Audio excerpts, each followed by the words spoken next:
Hello, everybody. Well, this is my second day of going through this book, Amazed by Jesus.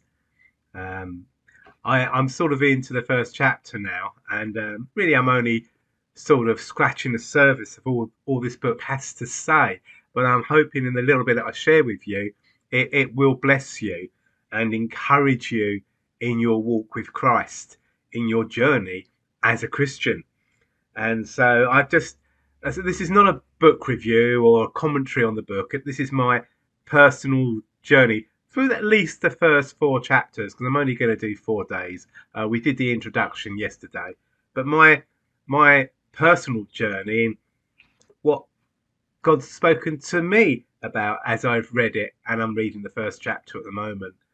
And it may be that you'll read it and or God will speak to you in a different way. But I just thought I would share a couple of the things that I picked up on the first chapter. Um, yeah, Amazed by Jesus. And the title of this chapter is He is Amazing. And he's really talking about how we can lose the joy and the happiness of Jesus and how amazing Jesus is as we go on in our Christian walk. And, we lose that sense of awe and amazement at Jesus.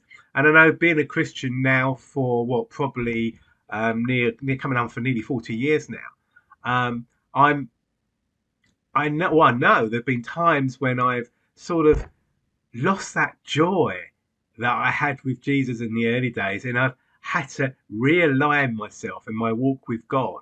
Being a Christian is a journey, isn't it? And so, part of that journey is that. And one of the quotes he gives in here is by a spiritual author. You probably know him, Philip Yancey. And he quotes Philip Yancey here. He says, this is what Philip Yancey says.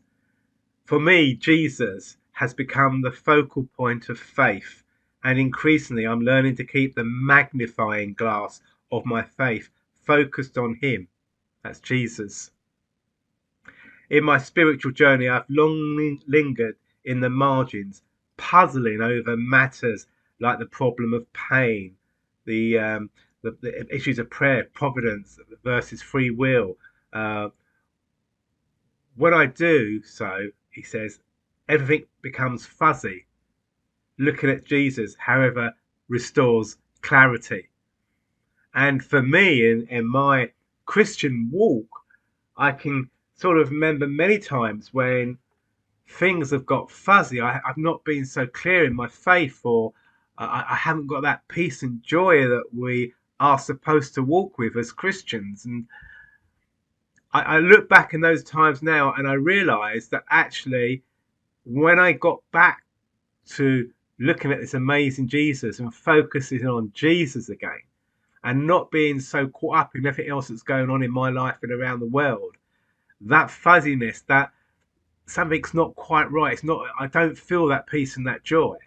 Um, Coming back to Jesus and refocus on Jesus brings it back into balance. And I'm not even sure if that's the main point he was writing here as he quoted Philip Yancey. But for me, God spoke to me and reminded me how important it is, because we all we all want to do things. We have family, we have businesses, we have dreams, we have visions, but it's so easy to get out of sync. It's so easy to be distracted, even in ministry, so easy to be distracted about all the things that are going on church or the things that we're supposed to be doing. And so easily we get fuzzy around the edges and we can lose our peace and joy. But the message is get focused back on Jesus.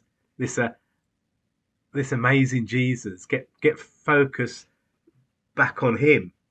And there was one other thing that really caught my attention, and I thought, yes, that's how it is. That's what it's like as a Christian. For me, particularly, is I can get so easily distracted.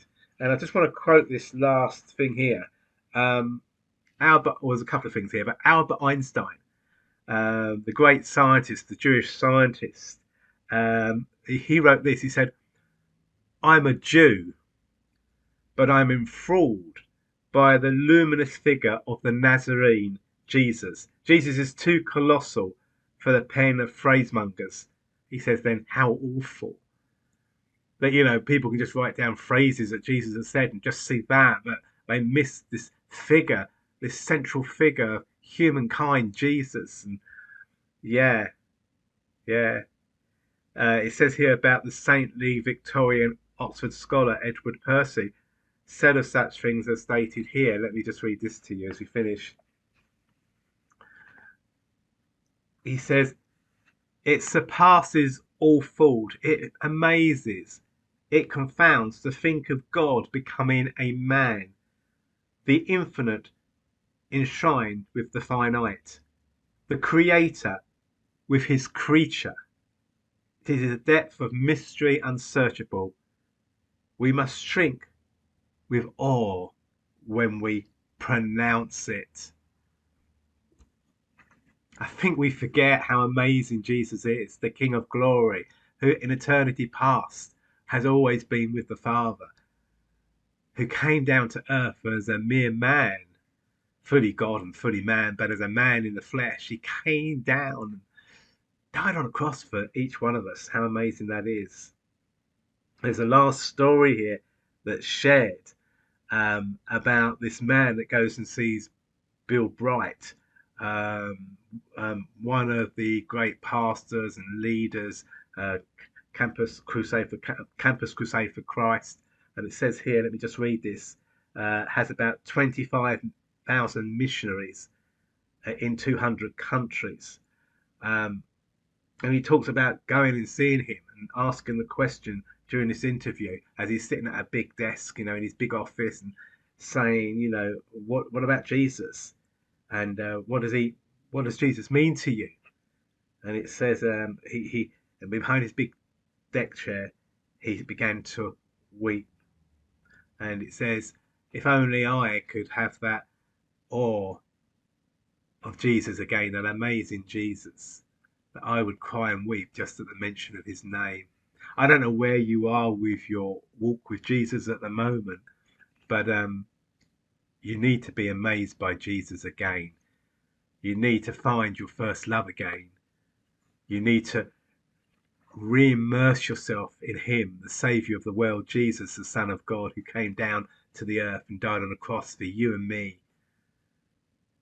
You need to again grab hold of Jesus, Jesus of Nazareth. Spend more time with him, get to know him more, allow your faith to grow once again. So that's where what I've picked up out of the first chapter. You may get something completely different if you read this book. And like I said, you know, this is not a review or commentary on the book. This is me as I begin to read this book and what I feel God is saying to me. What would God say to you if you read this book? So God bless you all. I'll be back tomorrow, but I love you all. God bless you. Bye.